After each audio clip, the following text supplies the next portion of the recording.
Sobat Askia, kali ini saya sudah kedatangan seorang tamu fenomenal. Beliau adalah seorang tentor Askia. Inilah dia, Bang Iir. Hai Bang Iir. Hai Bang Madi. Apa kabar? Alhamdulillah. Gimana? Lancar? Luar biasa ya. Luar biasa. Jadi gimana? Apanya yang lancar? BAB lancar, alhamdulillah lancar. Honor lancar, alhamdulillah masih lancar. Gitu ya. Ngajar lancar ya? Dilancar-lancarkan Bang. Dilancar-lancarkan. Iya. Ya pandemi corona soalnya kan gitu. Biasalah kita ketahui semuanya kan. Iya. Seperti itu. Oke. Bang Iir, saya mau tanya-tanya boleh ya? Boleh. Saya... Karena kan kemarin mau tanya kan. Iya kan? Iyalah. Oke. Baik, Bang Iir. Udah berapa lama jadi tentor di Askia? Jadi tentor di Askia itu dari 2016. 2016 ya. Jadi kalau punya anak udah 4 tahun lah anaknya gitu Bang 4 ya. tahun ya. Iya. 4 tahun, 3 tahun, 2 tahun, Iya. 1 tahun, 4 anaknya gitu. Iya. Oh gitu. Pengalaman apa saja yang kira-kira Bang Iir bisa share ke saya selama mengajar di Askia? Oke, pengalaman mengajar yang pertama ilmu kita terupgrade. Itu yang pasti. Jujur banyak sekali materi-materi yang dulu belum diketahuin. Oh, gitu. Masuk kemari, ternyata bahasa Inggris itu kebetulan saya tentor bahasa Inggris ya Bang Madia. Ternyata bahasa Inggris itu bukan cuma ini ya. Ternyata materi struktur itu bukan cuma ini, ternyata banyak lagi materi-materi yang saya dapatkan dari sini. Tentunya dari diklat-diklat dari tentor senior, kemudian dari soal-soal yang dibuat. Oh gitu.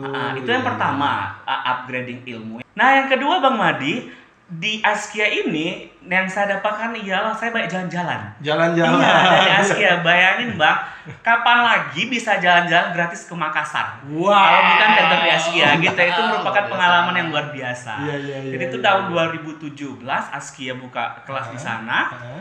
Saya bersama teman ditugaskan ke sana selama 10 hari. 10 hari. Yes, akhirnya dari Askia saya tahu Pantai Losari. Wow, kemudian ada benteng kalau saya tahu Fort Rotterdam kalau nggak salah namanya. Atau betul. kalau saya salah berarti maafkan lah ya. Pokoknya itu pengalaman yang kedua yang saya dapatkan dari Askia ini. Nah kalau kita bicara honor, artis nggak kira-kira Bang ya? Pokoknya Askia memberikan honor yang layak lah kepada tentor-tentornya. Oh gitu.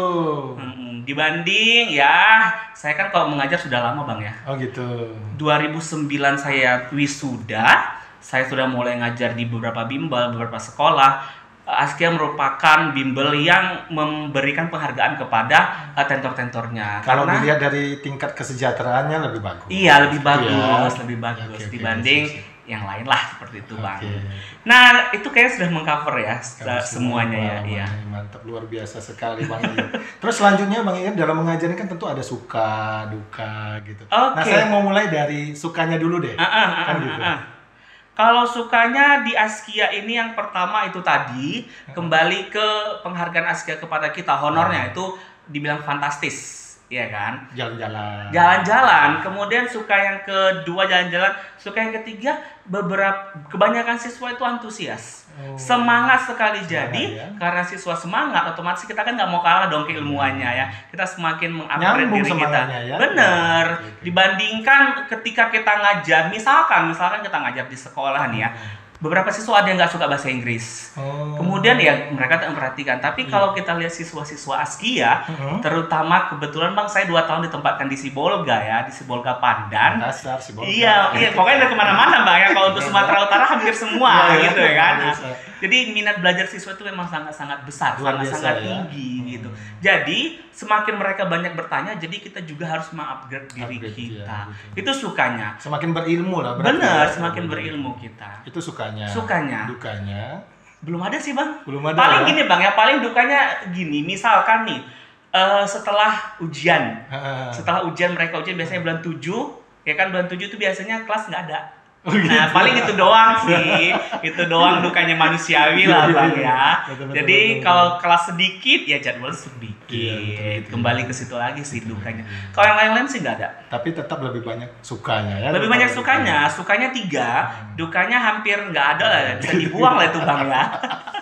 Terus Itu luar selanjutnya biasa. nih Bang Iir, ini pertanyaan terakhir ini. 3 doang pertanyaannya. 3 aja, sampai banyak.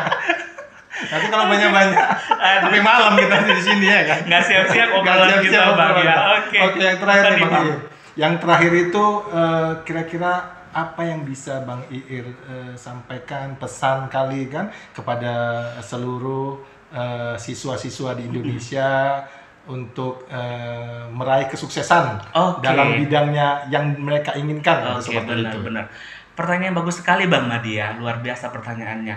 Nah, untuk menuju kesuksesan itu yang perlu dilakukan siswa-siswa itu hanya 2, belajar dan berdoa. Ini pesan Bang Iir lah buat teman-teman atau siswa-siswa. Belajar dan berdoa. Gitu belajar dan berdoa. Karena kalau kita belajar aja tanpa doa, kita sombong kesannya ya. Karena kita masih punya Tuhan, kita masih punya Allah ya. Tapi kita doa aja Bang sujud sampai keningnya hitam gak ada berdoa, sama aja bohong kan Bang ya. Iya. Betul. Belajar termasuk berusaha gitu kan. Nah, kemudian pelajar-pelajar di Indonesia harus tahu yang namanya sekolah kedinasan itu saingannya bukan cuma ruang lingkup itu saja. Misalkan Sumatera Utara bukan cuma Sumatera Utara, tapi dari Sabang sampai Merauke. Ada ratusan ribu anak Indonesia yang mau berjuang untuk masuk ke sekolah kedinasan. Artinya kalau kita tidak selangkah lebih maju dari mereka, kita akan tertinggal. Dan sepertinya nggak cuma hanya sekolah kedinasan aja, PTN pun PTN yang lain ya, PTN juga ratusan ribu kan. Jadi kalau kita betul-betul ingin mencapai kesuksesan di bidang pendidikan, misalkan pengen masuk perguruan tinggi negeri atau kedinasan, kita harus mempersiapkan diri kita dari sekarang. Iya, betul. Nah, Askia sudah memberikan kesempatan kepada siswa-siswa untuk belajar di sini. Kita sudah memberikan buku-buku yang terbaik, kemudian tentor-tentor yang terbaik, kemudian untuk melatih kemampuan mereka kita sudah memberikan tryout online ataupun offline setiap bulannya atau bisa jadi nanti pas intensif setiap minggunya. Jadi sebenarnya Askia ini sudah merupakan wadah yang paling tepat. Tinggal siswa-siswanya tadi mau atau tidak. Nah, karena sehebat apapun orang yang mengajar kita, kalau tidak ada kemauan dari diri kita, tidak akan berhasil. Perlu ada kesadaran diri dari masing-masing siswa. Sadar diri, iya. Kalau dibilang orang bodoh, tidak ada yang bodoh. Tidak ada yang bodoh. Hanya saja ada orang yang malas dan ada orang yang rajin. Jadi kalau misalkan nih si A satu hari bisa menghafal 3 pelajaran, sementara si B satu hari itu tidak bisa menghafal. Artinya 1 hari, 2 hari dia bisa baru menghafal 1. Tidak apa-apa. Berarti si B harus ekstra belajarnya. Betul. Karena tujuannya bukan siapa yang duluan hafal. Tapi siapa yang bisa memahami dan menjawab soal dengan baik. Kan itu tujuannya ya. Tapi tetap jangan lupa ya, berdoa. Ya, luar biasa sekali Bang Iir. Terima kasih sudah mau bincang-bincang bareng saya. Next time kita ngobrol lagi ya. Boleh ya, ditunggu. Baik, terima kasih Sobat Askia. Demikian bincang bareng Bang Madi. Sampai ketemu di bincang bareng Bang Madi selanjutnya. Terima kasih.